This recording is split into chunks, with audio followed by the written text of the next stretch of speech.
प्रिय विद्यार्थियों, आप सभी का हार्दिक स्वागत है आपके अपने चैनल द साइंस गुरु में। मैं संजय कुमार पुनः आपके बीच उपस्थित हूँ बेसिक मैथ से संबंधित अपने 9वें एपिसोड को लेकर के। आज के इस वीडियो में हम एलसीएम एचसीएफ से संबंधित अति महत्वपूर्ण टॉपिक्स के बारे में हम पढ़ने वाले हैं। आप में से अधिकांश एलसीएम एचसीएफ निकालना तो जानते हैं, लेकिन एलसीएम कहते किसे हैं, एचसीएफ कहते किसे हैं, उनकी जो परिभाषाएं हैं कितने विधियों से निकाली जाती हैं, और साथ ही उनसे जो संबंधित अति महत्वपूर्ण जो फॉर्मूला है आप उससे अवगत नहीं हैं। यदि आप चाहते हैं कि इन सारे तथ्यों से आप भली भांति अवगत हो सके तो मेरे इस वीडियो के साथ आप अंत तक बने रहेंगे। तो चलिए आज की चर्चा की हम शुरुआत करते हैं, और सबसे पहले हम बात करेंगे कि लघुत्तम समापवर्त कहते किसे हैं। लघुत्तम समापवर्त को हम इंग्लिश में लिस्ट कॉमन मल्टीपल कहते हैं, और उसकी जो परिभाषा है वो इस प्रकार है। ध्यान से सुनेंगे, समझेंगे और अपनी कॉपी में नोट करेंगे। दो या दो से अधिक संख्याओं का लघुत्तम समापवर्त वह छोटी से छोटी संख्या होती है जो प्रत्येक दी गई संख्या से पूरा विभाजित हो जाए। मैं फिर से दोहरा दूं, दो या दो से अधिक संख्याओं का लघुत्तम समापवर्त वह छोटी से छोटी संख्या होती है जो प्रत्येक दी गई संख्या से पूरा विभाजित हो जाए। लिस्ट कॉमन मल्टीपल को हम संक्षेप में एलसीएम लिखते हैं, और साथ ही लघुत्तम समापवर्त को हम संक्षेप में लसा लिखते हैं। साथ ही लघुत्तम समापवर्त निकालने की जो विधियां हैं वो 3 विधियां हैं। आप में से अधिकांश एक विधि से अवगत हैं, शेष अन्य 2 विधियों से आप अवगत नहीं होंगे। वो विधियां हैं, पहली विधि है भाग विधि, दूसरी विधि है अभाज्य गुणनखंड विधि, और तीसरी विधि जो है अपवर्त विधि। मैं फिर से दोहरा दूं इनकी परिभाषा को कि 2 या 2 से अधिक संख्याओं का लघुत्तम समापवर्त वह छोटी से छोटी संख्या होती है जो प्रत्येक दी गई संख्या से पूरा विभाजित हो जाए। साथ ही लिस्ट कॉमन मल्टीपल को संक्षेप में एलसीएम लिखा जाता है। लघुत्तम समापवर्त को संक्षेप में लसा लिखा जाता है।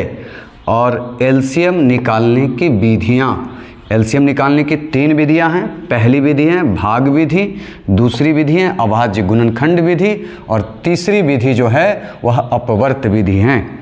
आप में से अधिकांश छात्र छात्राएं एक विधि से आप अवगत होंगे, वह है भाग विधि। शेष अभाज्य गुणनखंड विधि और अपवर्त विधि से आप अवगत नहीं होंगे, जिसका सबसे ज़्यादा प्रयोग मैट्रिक के जो मैथ है उसमें इसका प्रयोग किया जाता है। तो आप सभी से मेरा विनम्र आग्रह है कि आप सभी के लिए ये मैट्रिक के छात्र छात्राओं के लिए बेहद उपयोगी होने वाला है ये आज का जो वीडियो है, क्योंकि आप अभाज्य गुणनखंड विधि से लसा मसा निकालना सीख करके आप मैट्रिक का जो मैथ है, जो पहला चैप्टर है, उसमें और आप बेहतर प्रदर्शन कर सकते हैं। अब मैं आप सबों के समक्ष लसा निकालने की जो 3 विधियां हैं उन विधियों की मैं बारी बारी से चर्चा करने जा रहा हूं। आप ध्यानपूर्वक सुनेंगे, समझेंगे, नोट अवश्य कर लेंगे। जो सबसे पहली विधि है वह है भाग विधि। आप इस विधि से अवगत भी होंगे और निकालना भी जानते होंगे, लेकिन फिर भी मैं यूं ही दोहरा देता हूं कि जब कभी भी दी गई संख्याओं का लघुत्तम समापवर्त आपको भाग विधि से निकालना हो तो सबसे पहले उसे हमें दी गई संख्या में 2 से भाग देना चाहिए। लेकिन भाग देते समय हमें यह भी ध्यान रखना है कि कम से कम 2 संख्याएँ पूरी विभाजित होनी चाहिए। अगर 2 संख्याएं कम से कम पूरी विभाजित न हो जिससे भी आप भाग दें तो अगली संख्या से आप विचार कर सकते हैं, फिर 3 से, फिर 4 से, ये क्रम चलता रहेगा। लेकिन अगर कम से कम 2 संख्याएं जिस संख्या से हम विचार कर रहे हैं, 2 से विचार कर रहे हैं उसमें भाग देने का, और कम से कम 2 संख्या उसमें विभाजित होने वाली है, तो उस स्थिति में हमें सबसे पहले 2 से ही भाग करना चाहिए। आइए एक उदाहरण के तौर पे हम समझते हैं कि 6, 8, 12 का भाग विधि से हमने लसा निकाला है। तो 6, 8, 12 ये दोनों से, ये जो तीनों संख्याएं हैं आप देख पा रहे हैं कि ये 2 से विभाजित होने वाली है, इसलिए सबसे पहले इसमें हमने 2 से भाग किया, 2 से 3 बार, 2 से 4 बार, 2 से 6 बार। अब दूसरी बार जो देख पा रहे हैं यहाँ 3 है, 4 है, 6 है, तो इसमें 3 तो 2 से डिवाइड नहीं है, लेकिन 4 और 6 है, 2 संख्या कम से कम डिवाइड होनी चाहिए, इसलिए पुनः मैंने उसमें 2 से भाग किया। लेकिन जब आगे आप जो संख्याएं प्राप्त हुई है 3, 2, 3। इसमें आप देख पा रहे हैं कि 2 से डिवाइड होने वाली सिर्फ एक संख्या है, इसलिए हम 2 से भाग नहीं करेंगे, हम अगली संख्या 3 से विचार करेंगे। तो 3 से ये दोनों संख्या डिवाइड होनी है, एक बार, और ये डिवाइड नहीं हुआ, इसे उतार लिया गया 2।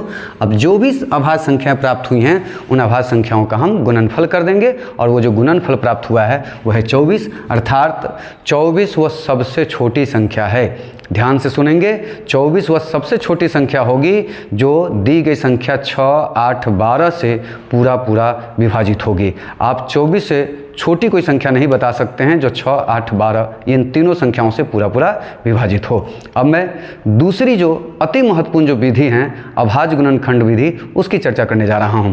यह सभी के लिए, आप सभी छात्र छात्राओं के लिए बेहद ही महत्वपूर्ण विधि हैं, क्योंकि मैट्रिक के जो पहली जो चैप्टर है मैथ का, उसमें आपको लसा मसा अभाज्य गुणनखंड विधि से संबंधित बहुत सारे जो प्रश्न हैं आपको हल करने को मिल जाएंगे। यदि आप अभाज्य गुणनखंड विधि से लसा मसा निकालना सीख जाते हैं तो पहले चैप्टर में बेहतर प्रदर्शन करके आप अच्छा अंक प्राप्त कर सकते हैं। तो चलिए, जो दी गई संख्या 6, 8, 12 है, उन्हीं संख्याओं का अभाज्य गुणनखंड विधि से भी हम लसा निकालते हैं। तो सबसे पहले 6 का अभाज्य गुणनखंड किया तो 2, 3 आया।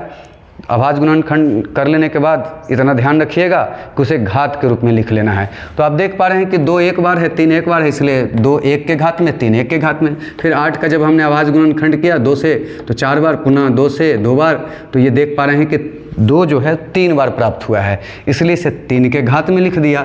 और 12 का अभाज्य गुणनखंड करने पर आप देख पा रहे हैं कि 2 बार प्राप्त हुआ है और 3 एक बार प्राप्त हुआ है। तो 2 का घात 2 और 3 का घात 1।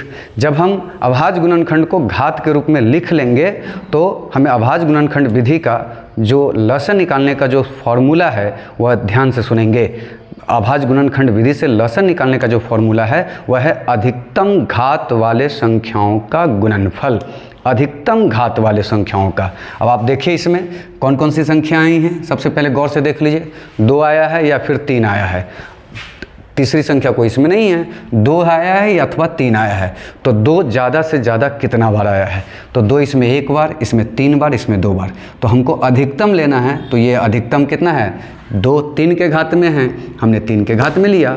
और 3 देखिए ज़्यादा से ज़्यादा एक ही बार आया है, इसलिए इसको 1 के घात में। तो 2 का पावर 3 मतलब 8 और 3 का घात 1 मतलब 3, इसका जो गुना हो गया वह 24 हो गया। तो लसन निकालने का जो अभाज्य गुणनखंड विधि से जो फॉर्मूला है वो बेहद ज़रूरी है, ये याद रखिएगा, अधिकतम घात वाले संख्याओं का गुणनफल। अब आप देखिए कि इस विधि से भी हमें 24 प्राप्त हुआ है। और अंतिम जो तीसरी विधि है वह है अपवर्त विधि। अपवर्त विधि अर्थात दी गई संख्या का हमें गुणज प्राप्त कर लेना है। अर्थात जो पहली संख्या 6 है, 6 का गुणज आप देख पा रहे हैं, 6 दूना 12, 6 3 18, 6 चौके 24, 6 पंचे 30, डॉट डॉट आगे भी होगा। उसी तरह से 8 का अपवर्त, 8 दूना 16, 8 3 24, 8 चौके 32, 8 पंचे 40, डॉट डॉट अनंत तक जा सकता है। और 12 का अपवर्त, 12 दूना 24, 12 3 36, 12 चौके 48, 12 पंचे 60, ये भी अनंत तक जा सकता है। तो जो अपवर्त जो गुणज हमें प्राप्त हुआ है तीनों संख्याओं का, अब अपवर्त विधि से जब हम लसन निकालेंगे, जो उसका जो फॉर्मूला है वो ध्यान रखना है। वो सबसे बेहद जो ज़रूरी है आप सभी के लिए, फॉर्मूला को याद रखना। तो अपवर्त विधि से लसन निकालने का फॉर्मूला है उभयनिष्ठ सबसे छोटी अपवर्त। ध्यान से सुनिए, उभयनिष्ठ सबसे छोटी अपवर्त। तो उभयनिष्ठ का मतलब होता है कॉमन, जो सभी में हो। अर्थात आप देख पा रहे हैं कि 24 सभी में हैं। आगे भी अन्य कई संख्याएं प्राप्त हो सकती हैं, लेकिन जो सबसे पहले प्राप्त होगा उभयनिष्ठ, वही सबसे छोटी होगी और वही संख्या उसका लसा होगा। तो ये 24 है सबसे छोटी, सबसे पहले प्राप्त हुई है, इसलिए इसका लसा जो हो गया 24 हो गया। आप किसी भी विधि से आपने देखा कि हमने उसमें तीनों विधियों से हमने उसका लसा निकाला, उस सभी विधियों से दी गई संख्या का जो लसा है वह 24 ही प्राप्त हुआ है। भाग विधि से भी 24 और अभाज्य गुणनखंड विधि से भी 24 और जो अपवर्त विधि है उससे भी 24 प्राप्त हुआ है।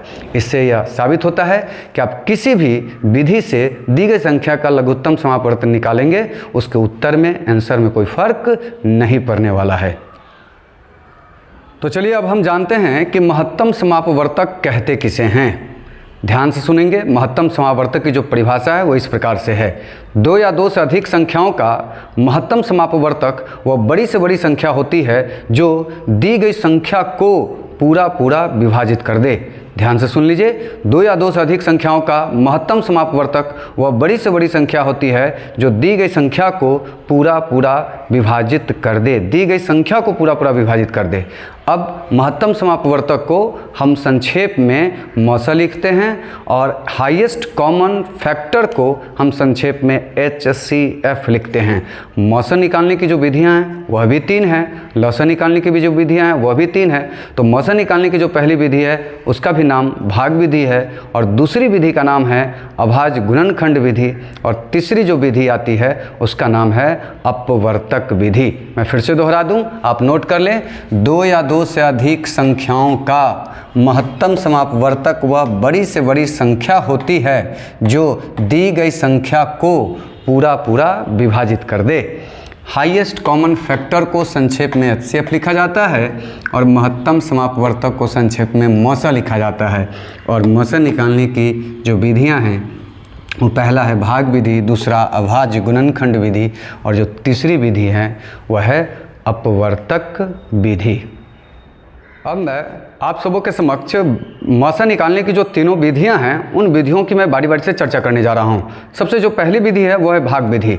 आप इस विधि से अवगत भी होंगे, जानते भी होंगे, फिर भी आप ध्यान से सुन लेंगे कि जब कभी भी आप दी गई संख्याओं का महत्तम समापवर्तक भाग विधि से निकालना हो तो हमें सबसे पहले छोटी संख्या से बड़ी संख्या में भाग देना चाहिए और भाग देने के उपरांत जो संख्या में शेष बचे उस शेष संख्या से अर्थात शेष फल से हमको पुनः जो हमने जिसमें पहले जो हमारा जो भाजक था उस भाजक में हम भाग देंगे और ये क्रम तब तक चलता रहेगा जब तक कि हमको शेष फल के रूप में शून्य ना प्राप्त हो जाए। जैसे ही हमें शून्य प्राप्त होगा किसी का भी शेष फल, वही क्रम वही हम रोक देंगे और उसका जो भाजक होगा वही उसका मौसा हो जाएगा। तो ध्यान से सुनेंगे। जैसे यहाँ पर आप देख पा रहे हैं कि 6 और 8 का मौसा भाग विधि से हमको निकालना है। तो हमने छोटी संख्या से बड़ी संख्या में भाग दिया एक बार और इसका जो शेष बचा 2, इस 2 से हम भाजक में हमने पुनः भाग दिया। तो भाजक में 3 बार ये पूरा पूरा डिवाइड हो गया, अर्थात यहाँ हमको 0 बच गया, अर्थात मेरा जो क्रम है वो यही ठहर जाएगा और जो भाजक है जिससे शून्य प्राप्त हुआ है शेषफल, वही भाजक जो होता है वह उसका HCF हो जाएगा, मौसा हो जाएगा। तो 6 और 8 का मौसा जो है वह 2 प्राप्त हुआ है। 2 सबसे बड़ी संख्या है, याद रखेंगे, ध्यान से सुनेंगे। 2 सबसे बड़ी संख्या है, इससे कोई बड़ी संख्या अन्य नहीं हो सकती है जो 6 को भी पूरा पूरा विभाजित कर दे और 8 को भी पूरा पूरा विभाजित कर दे। आप ध्यान से सुन लीजिए, समझ लीजिए कि जो 2 जो है वह सबसे बड़ी संख्या है जो 6 को भी पूरा पूरा विभाजित कर सकती है और वह 8 को भी पूरा पूरा विभाजित कर सकती है। अब आइए, अति महत्वपूर्ण जो विधि है वह है अभाज्य गुणनखंड विधि। ध्यान से सुनेंगे, समझेंगे। पुनः हमने 6 का अभाज्य गुणनखंड किया तो लौसा निकालते समय हमने बताया था कि उसे घात के रूप में लिखना है, लेकिन मौसा निकालते समय उसको आपको घात के रूप में नहीं लिखना है। तो यहाँ पर 2 और 3 के गुणनफल के रूप में हमने इसको लिखा। पुनः 8 का जो गुणनखंड अभाज्य गुणनखंड आया वो देख पा रहे हैं, 2 गुणे 2 गुणे 2 आया, इसे हमने लिखा। और इसका जो लौसा निकालने का जो तरीका है, जो फॉर्मूला है अभाज्य गुणनखंड से, वह यह है कि उभयनिष्ठ गुणनखंडों का गुणनफल। ध्यान से सुनेंगे, उभयनिष्ठ गुणनखंडों का गुणनफल, ये फॉर्मूला होता है अभाज्य गुणनखंड का लौसा निकालने का। तो जो उभयनिष्ठ का मतलब कॉमन होता है, जो सभी में हो। तो आप देखिए ये जो गुणनफल आया है, गुणनखंड आया है, इन गुणनखंडों में कौन ऐसी संख्या है जो सभी में है। तो आप देख पा रहे हैं कि 1 2 जो है सब में है, अन्य शेष संख्याएं वो कॉमन नहीं है, इसलिए सिर्फ 2 कॉमन है, इसलिए 2 यहाँ पर हमारा जो है मौसा हो गया। अगर 2 से अधिक होता तो उसे हम लिख करके उसका गुना करके हम उसका गुणनफल जो होता वो मौसा के रूप में प्राप्त हो जाता। तो आइए, अब तीसरी जो विधि है वो है अपवर्तक विधि। अपवर्तक विधि में हमें बारी बारी से 6 किस किस से विभाजित है यह लिखना होगा, 8 किस किस से विभाजित है। तो जो 6 का जो अपवर्तक है अर्थात 6 किस किस से विभाजित है, तो 6 सबसे पहले कोई संख्या 1 से विभाजित होती है, फिर 2 से है, 3 से है और 6 से है। उसी तरह से 8 का अपवर्तक 1 2 4 8 है। और जब हम अपवर्तक लिख लेंगे तो उसका जो HCF निकालने का जो फॉर्मूला हो जाता है वह हो जाता है उभयनिष्ठ सबसे बड़ी अपवर्तक। ध्यान से सुनेंगे। उभयनिष्ठ सबसे बड़ी अपवर्तक। तो आप देख पा रहे हैं कि 1 भी कॉमन है, इसमें उभयनिष्ठ है, 2 भी इसमें कॉमन है, लेकिन 1 और 2 में सबसे बड़ी कौन है? तो 2 बड़ी है। इस लिहाज से इसका जो HCF हो जाएगा वह 2 होगा। आपने देखा कि किसी भी विधि से मैंने उसका HCF निकाला है, तीनों विधियों से निकाला है, दी गई संख्या का उत्तर में कोई फ़र्क नहीं पड़ा है। तो आप इसको ध्यान से सुन समझ करके नोट जरूर करते रहेंगे। अब मैं लॉस ऑफ मसल से संबंधित जो अति महत्वपूर्ण परीक्षा उपयोगी जो फॉर्मूला है उसे मैं आपके समक्ष प्रस्तुत करने जा रहा हूं। आप सभी छात्र छात्राओं से, विशेष करके मैट्रिक के विद्यार्थियों से मेरा विशेष आग्रह है कि आप इस फॉर्मूला को जरूर नोट कर लेंगे, क्योंकि पहले चैप्टर में आप इसका बहुत ज़्यादा उपयोग आपको करने की ज़रूरत पड़ेगी, इसकी आवश्यकता महसूस होगी। इसलिए ध्यान से सुनेंगे और नोट जरूर करते रहेंगे। जो पहला फॉर्मूला है वह यह है कि पहली संख्या गुने दूसरी संख्या बराबर होता है लॉस गुने मौसा। इसका मतलब हो गया कि 2 संख्याओं का गुणनफल उसके लॉस मौसा के गुणनफल के बराबर होता है। दूसरी जो फॉर्मूला है वो यह है कि पहली संख्या ज्ञात करना है। तो पहली संख्या जब हमें ज्ञात करना पड़े तो हमको क्या करना है? मौसा और लॉसा के गुणनफल में हमको दूसरी संख्या से भाग कर देना है, अर्थात लॉसा गुने मौसा बटे दूसरी संख्या। अगर हमें दूसरी संख्या ज्ञात करना हो तो पुनः वही लॉसा और मौसा के गुणनफल में हमें पहली संख्या से भाग कर देनी है। तो दूसरी संख्या निकालने का जो फॉर्मूला हो गया लॉसा गुने मौसा बटे पहली संख्या, और लॉसा निकालना हो तो पहली संख्या गुने दूसरी संख्या में हम भाग कर देंगे उसके मौसा से। तो पहली संख्या गुने दूसरी संख्या बटे मौसा, और मौसा निकालना हो तो पहली संख्या गुने दूसरी संख्या में हम लौसा से भाग कर देंगे, अर्थात मौसा निकालने के लिए पहली संख्या गुने दूसरी संख्या बटे लौसा। ये जो है सभी जो फॉर्मूला है आप सभी के लिए काफ़ी उपयोगी साबित होने वाला है। तो चलिए अब जो अगला जो फॉर्मूला है वो यह है कि भिन्नों का लसा। ये कंपटीशन में अक्सर ऐसे प्रश्न पूछे जाते हैं और विद्यार्थी जानकारी के अभाव में उसका हल नहीं कर पाते हैं, इसलिए आप जरूर ध्यान से सुनेंगे, समझेंगे। भिन्नों का अगर आपको लसा निकालना रहे तो सबसे पहले उसके अंशों का लसा निकाल करके और हरों के मौसा से उसमें भाग कर दीजिए। तो भिन्नों का लसा निकालने के लिए पहले अंशों का लसा निकाल करके हरों के मौसा से हम भाग कर देंगे। और पुनः भिन्नों का मौसा निकालना हो तो अंशों का मौसा पहले निकाल लीजिए और उसमें हरों के लसा से भाग कर दीजिए। इसलिए इसका जो फॉर्मूला है अंशों का मौसा बटे हरों का लसा। मैं उम्मीद करता हूँ कि आज का जो मेरा वीडियो है आप सभी को बेहद पसंद आया होगा, उपयोगी आप सभी के लिए साबित होने वाला है।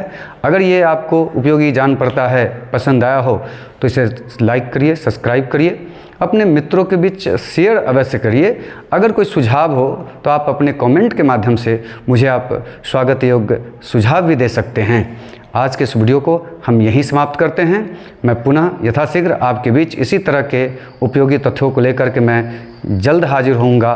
तब तक के लिए शुभ विदा, धन्यवाद।